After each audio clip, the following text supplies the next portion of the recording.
Գյուրջան Կասկադ, հասանելի բնակարաններ 65 ամիս մարման ժամկետով։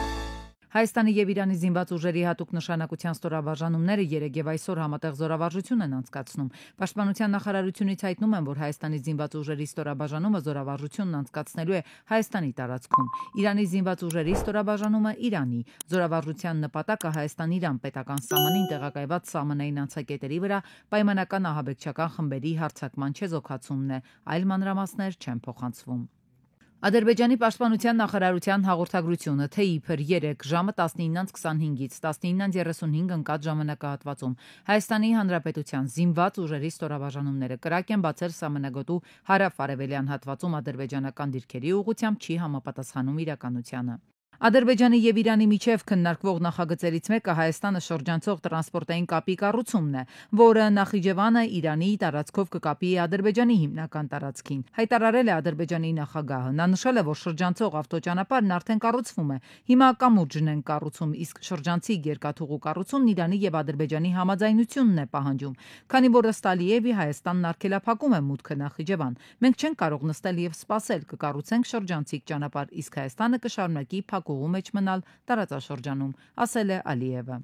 Հայաստանում ապրիլի 15-ից մինչև հուլիսի 15-ը պահեստազորայինների վարժական հավաքներ կանցկացվեն։ Նախագիծը ընդգրկված էր կառավարության չզեկուցվող հարցերի փաթեթում։ Հիմնավորման մեջ նշվում է, որ որոշման նախագծի ընդունումը պայմանավորված է պահեստազորի առաջին խմբում հաշվառված շարքային, ենթասպայական եւ սպայական կազմերի պահեստազորայինների ռազմական հմտությունների կատարելագործման, վերապատրաստման եւ պատրաստման անհրաժեշտությամբ։ Լեռնային Ղարաբաղից բռնի տեղահանված կարիքավոր ընտանիքների աջակցությունը կշարունակվի մինչև դեկտեմբեր։ Նախագծով կարիքավոր ընտանիքներ են դիտարկվում այն ընտանիքները, որոնց մեկ անդամի հաշվարկով ամսական եկամտի չափը ցածր է 55,000 դրամից։ Նախատեսվող ամսական աջակցությունը կկազմի ընտանիքի առաջին բռնի տեղահանված անդամի համար 40,000 դրամ, սկսած ընտանիքի բռնի տեղահանված երկրորդ անդամից ընտանիքի յուրաքանչյուր բռնի տեղահանված անդամի համար 10,000 դրամ։ Ազգային ժողովի փոխնախագահ Հակոբ Արշակյանը միջխորհրդարանական միության 150-րդ վեհաժողովի շրջանակում Տաշկենտում հանդիպել է ԵԱՀԿ խորհրդարանական վեհաժողովի նախագահի հետ։ Զրուցակիցները քննարկել են տարածաշրջանային հարցեր։ Փոխնախագահն ընդգծել է, որ չնայած խաղաղության պայմանագրի շուրջ բանակցությունների ավարտին, Ադրբեջանը լրացուցիչ նախապայմաններ է առաջադրում, այդ թվում ԵԱՀԿ Մինսկի խմբի լուծարման եւ գործունեության դադարեցման վերաբերյալ արհեստական պատճառներ է փնտրում պայմանագրի ստորագրումը ձգձգելու համար։ Արշակյանն ընդգծել է, որ Ադրբեջանի նման քայլերը կասկածներ են առաջացնում խաղաղության համաձայնագիրն ավարտին հասցնելու Ադրբեջանի քաղաքական կամքի վերաբերյալ։ Լիբանանի Բուրջ Համութ հայաշատ շրջանի Նոր Մարաշ թաղամասում ծեծի են ենթարկել արվեստագետ Ռաֆի Թութուկյանին, հայտնել է Արևելքը։ Ըստ աղբյուրների արվեստագետի վրա հարձակումը նախորդել է վեճը, երկու զինված անձ, որոնցից մեկը վիճաբանել է Ռաֆիի հետ, մոտեցել եւ ծեծել է նրան։ Տղամարդը տեղափոխվել է հիվանդանոց։ Սյունիքի Խնածախի ու Խոզնավարի ուղղությամբ ադրբեջանական դիրքերից էլի կրակել են, մինչև լույս Խնածախի ղեկավարն է պատմել։ Նույն ժամերը չի փոխվում համարյա, նույն ձևով կրակում են 10-20, 12-20, շերը 2-ին է լինում, 3-ին է լինում նայած որոր, առավոտը 4-ին, 4-20, եթե լացեն ժամերին չեմ նայում, կրակում են, ինչ ասեմ, ուրի բանկավոր ասեմ, որ հիմա կրակում են նույն ձևի է, նույն պատմությունը։ Իսկ մերոնք պատասխանում են, մեր կողմից պատասխան։ Ընդհանրապես, մի հատ էլ է։ Գիշերը կրակում է, ցերեկը բարձր բաներից խոսում, անվտանգություն, աշխարհակարգ, խաղաղություն, խփում է անթաքույց օրը ցերեկով աշխարհի 44 երկրի։ Ռուսաստանի, Միացյալ Նահանգների, Հնդկաստանի, Մեծ Բրիտանիայի, Գերմանիայի ներկայացուցիչներին, վերլուծական կենտրոնների, փորձագետներին 44 երկրից հավաքել է Ստեփանակերտի պետհամալսարանում, որ ինչ ասի, ցանկացած սադրանքի օպերատիվ են արձագանքելու։ Նրանց պաշտպանության նախարարը հանձնարարական իջեցրեց։ Այժմ հաջորդում է Բաքվի հայտարարությունը ձևակերպումով հայկական կողմի դեմ ձեռնարկված համարժեք պատասխանատվողությունների մասին։ Մի այսպիսի հայտարարություն էր այս տարվա սկզբին արեցին։ Նույնը այսօր են կրկնում, պնդում։ Իբր ապրիլի 8-ին 19:20-ից մինչև 22:30-ը Հայաստանի զինված ուժերի ստորաբաժանումները Վարդենիսի եւ Վերին շորժայի դիրքերից փոքր տրամաչափի զինատեսակներով պարբերաբար կրակել են ադրբեջանական բանակի դիրքերի ուղղությամբ։ Այդ երկրի ռազմական գերատեսչությունն ասում է նաեւ, թե նշված ուղղություններով ադրբեջանական բանակի ստորաբաժանումները ձեռնարկել են են համարժեք պատասխան-գործողություններ։ Այնինչ խնածախից եւ խոզնավարից էլ պատմում են, որ հենց այդ ժամերին ադրբեջանական դիրքերից են կրակում արդեն քանի օր է։ Այդ ակտիվությունը Ռամադանի օրերից է սկսվել, հետո մի քանի օր դադար են տվել ու վերջին օրերին էլի սկսել։ Հայաստանի ռազմական գերատեսչությունը ռեժիմով է հերքում նրանց կեղծ հայտարարությունները։ Ադրբեջանի պաշտպանության նախարարության հաղորդագրությունը, թե իբր ապրիլի 8-ին ժամը 19:20-ից 22:30 ժամանակահատվածում Հայաստանի Հանրապետության զինված ուժերի ստորաբաժանումները կրակ են բացել սահմանագոտու հարավ-արևելյան հատվածում տեղակայված ադրբեջանական դիրքերի ուղղությամբ, չի համապատասխանում իրականությանը։ Հիշեցնենք, որ Հայաստանի Հանրապետության վարչապետի աշխատակազմն առաջարկել է հրադադարի ռեժիմի խախտման դեպքերի եւ այդ մասին տեղեկությունների հետաքննության Հայաստան-Ադրբեջան համատեղ մեխանիզմ ստեղծել, ինչին մինչեւ օրս Ադրբեջանը չի արձագանքել։ Այս իրավիճակին Մոսկվան է արձագանքում, աշխարհում լավ են սերտել հավասարակշռության նշով խոսելու լեզուն։ Ռուսաստանի արտգործնախարարության պաշտոնական ներկայացուցիչն ասում է, հետևում են Հայաստանի եւ Ադրբեջանի միջև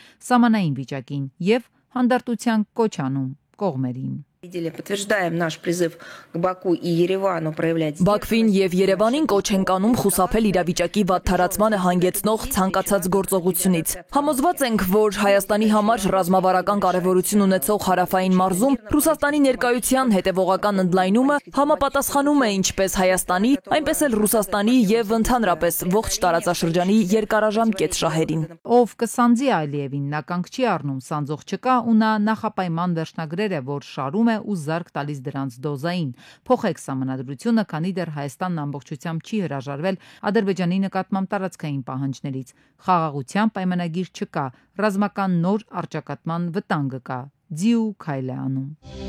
Թուրքիայի արտգործնախարար Հական Ֆիդանը կարծում է, որ Ամերիկայի եւ Իրանի միջև բանակցությունների ընթացքում կողմերը կգրանցեն ամենավճռական դիրքորոշումները, սակայն հույս ունի, որ նրանք կկարողանան խուսափել ուժային կարգավորումներից։ Ես ճանաչում եմ երկու կողմերին, գիտեմ նրանց դիրքորոշումները եւ ամեն ինչ կլինի բանակցությունների սեղանի շուրջ։ Կողմերի դիրքորոշումները կլինեն առավելագույնը, բայց այն, ինչ նրանք ի վերջո կունենան, երբ հեռանան սեղանից, հենց բանակցություններն են, նշել է Հական Ֆիդանը։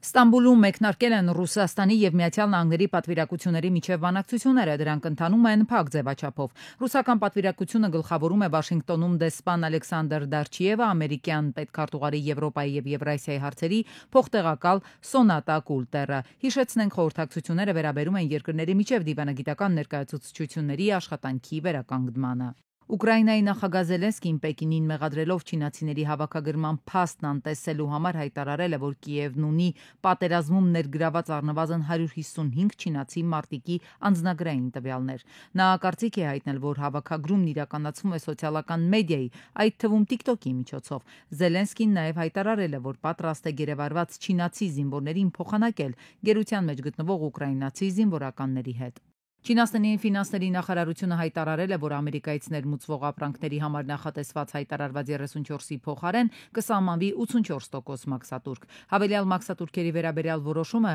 կիրառվելու է այսօրվանից։ Առևտրի նախարարությունը հայտնել է, որ արտահանման վերահսկման ցուցակում ընդգրկվել է ամերիկյան 12 կազմակերպություն, իսկ եւս 6 կազմակերպություն հայտնվել է անվստահելի կազմակերպությունների ցանկում։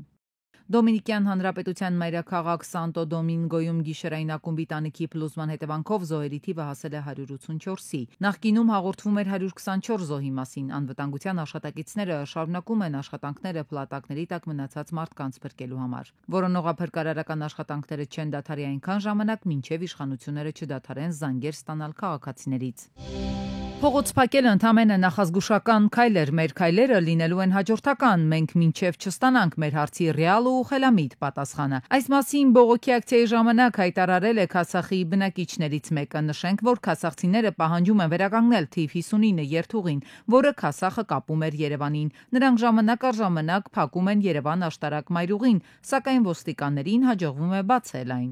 Գլխավոր դատախազությունը պահանջում է Հայաստանի նախկին ազգային ժողովի падգամավոր Արայիկ Գրիգորյանից բռնագանձել 15 անշարժ գույք ավելի քան 6 միլիարդ դրամ։ Հակակոռուպցիոն դատարանը 2025-ի ապրիլի 3-ին վարույթ է ընդունել գլխավոր դատախազության ապօրինի ծագում ունեցող գույքի բռնագանձման վերաբերյալ հերթական հայցադիմումը։ Ըստ այդմ ազգային ժողովի նախկին падգամավոր Արայիկ Գրիգորյանից եւ նրան փոխկապակցված անձանցից հօգուտ Հայաստանի Հանրապետության պահանջվում է բռնագանձել 5 անշարժ գույք Երևանում, 6 անշարժ գույք Ավշար գյուղում, 2 անշարժ գույք Ծաղկաձորում, 1 անշարժ գույք Սուրենավան գյուղում եւ 1 անշարժ գույք Արարատում։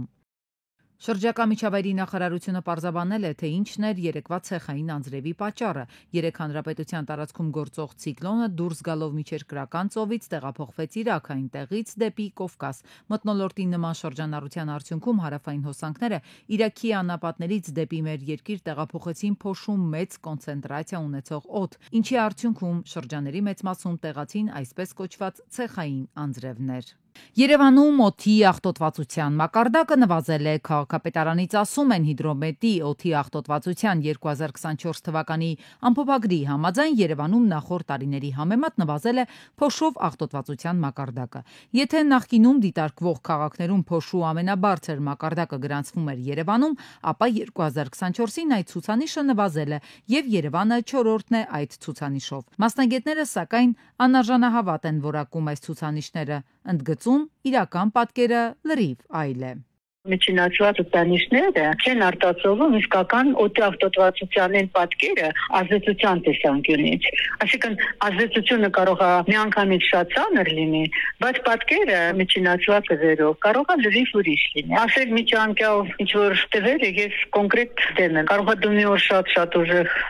աղտոտվածություն ունես, մյուս օրը այդ բանը չկա, ու դու միջինացված ասում ես մեր մակարդակը էսքան է։ Դոցենտ Վարդանյանը նկատում է օդի աղտոտվածությանն նպաստող գործոններից մեկն էլ համատարած ծառահատումներն են, որոնք անհետևանք չեն մնում։ Բացի այդ, քաղաքում խնդիրներն անթիվ անհամար են, ուրեմն ինչի հաշվին է բարելավել օդի աղտոտվածության մակարդակը, հարցնում է մասնագետը։ Մենակ նրանով, որ ձմռանով ենք ունենք այդ անտիցիկլոնը, մենակ դա բավարար չի, որովհետև մենք այս ահռելի շինարարությունը, որ կա կանաչ գոտիների եւ ջրային մակերեսների բացակայությունը, իսկ կանաչի խիստ սակավությունը 5 անգամ ավելի պակաս ապահովվածություն, ահռելի քանակի մեքենաներ, բաց մակերեսներ հողի։ Այս ամենը խոսում է մասին, որ այստեղ օբյեկտիվորեն չի կարող լինել լավ ցուցանիշներ։ Մթնոլորտի աղտոտվածությունը միայն փոշով չէ, որ որոշվում է, օդում առկա են նաև առողջության համար խիստ վտանգավոր այլ տարեր։ Ամենասարսափելին, որ Երևանում օդի աղտոտվածության հիմնական պատճառը դա PM2.5 մասնիկներն են, որոնք ամենավտանգավորներն են, եւ ցավոք սրտի բնապահպանության նախարարության դենց ՊՕԱԿ մոնիտորինգի իրանք չունեն այդ սարքերը, նոր են ձեռք բերել եւ նոր պետք է անես օբյեկտիվ տվյալներ տան։ Երևանի քաղաքապետարանից տեղեկացնում են, մշակել են օդի որակի բարելավման քառամյա ծրագիր, որը կընդգրկի թիրախային գործողություններ, թվային հստակ ցուցանիշներ ու հետևողական քայլեր, որոնք կնպաստեն օդի աղտոտվածության նվազեցմանը։ 5 բուժաշխատող խախտել է մասնագիտական էթիկայի կանոնները, այդ դեպքերը քննող նորաստեղծ հանձնաժողովի արձանագրումն է, տեղեկացրել են բուժկենտրոններին աշխատանքային օրենսգրքով սահմանված կարգապահական պատասխանատվության կարող են ենթարկել նկատողություն, խիստ նկատողություն, բուժօգնության եւ սպասարկման լիցենզիայի կասեցում։ Բոլորին էլ մեր հանձնաժողովի նպատակը չի որևէ կոնկրետ բուժաշխատողի պարտադիր պատասխանատվության կանչելու եւ բոլորովին այդ նպատակը էթիկայի հանձնաժողովներ աշխարհում ընդհանրապես չունեն։ Սա մեր գործի ընդամենը վերջի, թերևս ամենացավալի մասն է, բայց հիմնական մասը վերաբերում է նրան, որպեսզի մեկ գործի քննության արդյունքում վարքագիծ փոխվի առնվազն տվյալ բուժհաստատությունում։ Բուժաշխատողներից պահանջվող մասնագիտական էթիկայի կանոնները գործադիրն է սահմանել, պարտադիր է բոլորի համար սանիտարից մինչև ավագ բժիշկ։ Խախտումների մասին էթիկայի հանձնաժողովի նախագահը գոհ է, ասում է ոչ միայն բուժառուներն են անձամբ դիմում ներկայացնում, այլ նաև նրանց հարազատները։ Մենք ունենք ընտանիքի անդամին վիրավորելու դեպքերի հետ կապված դիմումներ, սրանք էլ են շատ հանդիպում։ Պացիենտի վարքի մասին բուժաշխատողի դատողությունների կատարման դեպքեր, որոնք գնահատականներ են տալիս պացիենտին, դրանով իսկ վիրավորելով նրան, ցավի մեղման հետ կապված թերացումների հետ կապված մենք ունենք գործեր եւ պացիենտի որոշակի իրավիճակում բուժումից հետո ունեցել է ցավային որոշակի սինդրոմներ եւ այլն եւ համարժեք պատասխան բուժաշխատողի կողմից այդ բուժական գործընթացներ չեն իրականացվել, ուղղորդումներ չեն իրականացվել։ Բուժհաստատությունների մեծամասնությունն ըստ Աբգարյանի լավ է դիրքավորվել հանձնաժողովի հետ հետադարձ կապ հաստատելուց բացի, շատերը նաեւ միջոցներ են ձեռնարկում, որ դեպքերը չկրկնվեն, բայց իհարկե շարքում կան նաեւ այնպիսիք, որոնք հանձնաժողովականներին անգամ չեն արձագանքում։ 2027-ից օրենքը կփոխվի, կխստացնեն։ Աշխարհում հայտնի է, որ համապատասխան քայլերով է նախատեսվում հայտնել անձի վերաբերյալ ծանր ախտորոշումը եւ առողջապահության նախարարությանը առաջարկեցինք քննարկել եւ նրանք արդեն մեթոդական ուղեցույց են բուժհաստատությունների համար ընդունել, ինչպես հայտնել վատ լուրերը։ Բժշկական էթիկան ի դեպ պատասխանատուները նախատեսում են առաջիկա ժամանակներում դարձնել կրեդիտավորման ենթակա, ինչպես մյուս դասընթացների դեպքում, այնպես էլ այս մեկի բուժաշխատողները պարտադրված կլինեն անցնել այն։ Երթևեկության կանոնների կոպիտ խախտումներ են կատարում նաև իրավապահները, ներքին գործերի նախարարության եւ ոստիկանության ծառայողներ կամ որոնք իրենց պարտականությունները կատարելիս են խախտում երթևեկության կանոնները, բայց որևէ պատասխանատվության չեն ենթարկվում։ ԿՊԱ-ական падգամավոր Արմեն Խաչատրյանը, որ լավ գիտի համակարգը, խոստացավ կստուգվեն ներկայացված փաստերը։ Նա 2 տարի առաջ կատարված վերլուծություն ներկայացրեց։ Ազգային ժողովի 20-ից ավելի падգամավորներ լուրջ տուգանքների են ենթարկվել։ Պարզվեց, որ մեր падգամավորներից 2 տասնյակից ավել մարդ ունեն տուգանքներ, լուրջ տուգանքներ, անգամ մենք ունենք падգամավոր, որ տրանսպորտային միջոցներ վարելու իրավունքից էր զրկվել։ Հանցագործությունների թիվը ամեն տարի աճում է։ 24 թվականին 4000 հանցագործությունների առյուծի բաժինը 1811-ը եղել են թմրամիջոցներին առնչվող։ Մեքենաներից գողությունների թվի աճ է արձանագրվել Երևանում։ Շրջանառության մեջ օրենսդրական նախաձեռնություն կա, շուտով ազգային ժողովի սեղանին կգնա։ Տրանսպորտային միջոցներից կատարված գողությունը նախագծի ձևակերպումով կդառնա որակյալ հանցակազմ։ Տասնյակ խմբեր ունենք հայտնաբերված, որոնք մեծ թվով գողություններ կատարում են, ներկայացնում ենք մենք նախաքննական մարմին, վարույթներ եւ տվյալ քաղաքացիները ներկայիս գտնվում են, նորից շարունակում են իրենց ծև գործը։ Մինչև 21 թվականը վարորդները գումարներ վճարել են տեղզնության համար, սակայն նրանց գերակշիռ մասը իրականում չի անցել տեղզննում։ Որովհետև օրենսդրությունը պարտադրել է միայն վճարումները, այլ ոչ տեխնիկական զննություն անցնելը։ Կառավարությունը նոր օրենսդրությամբ այս ոլորտը էականորեն լավարկել է, վերացրել տեղզնության կտրոն հասկացությունը, կտրոնի համար պահանջվող վճարը եւ իհարկե տեղզնությունը դարձրել պարտադիր։ Ճանապարհատրանսպորտային պատահարները եւ դրանց հետևանքով շատ հաճախ մահվան ելքերը մտահոգիչ են։ Հայաստանում տարեկան յուրաքանչյուր օր ճանապարհատրանսպորտային պատահարի զոհ է դառնում միջինը 1 մարդ վիրավորվում 16-ը։ Չնայած ենթակառուցվածքների եւ երթևեկության կառավարման բարելավման ուղղված միջոցառումներին, արդյունքները, ինչպես տեսնում ենք, բավարար չեն եւ մեզ դեռևս չի հաջողվել առավելագույնս չեզոքացնել բացասական հետևանքները։ Միլիարդավոր դրամների գումարներ են ծախսվում ճանապարհների նորոգման, կառուցման համար, սակայն падգամավորները նկատել են, որ այդ նույն ճանապարհներին նախազգուշացնող նշանները շատ ավելի կարճ են։ Տարածքային ենթակառուցվածքների փոխնախարարին հորդորեցին ուշադիր լինել այն հատվածներում, որտեղ զգուշացնող նշաններ չկան։ Հաճախադեպ են վթարները զոհերով։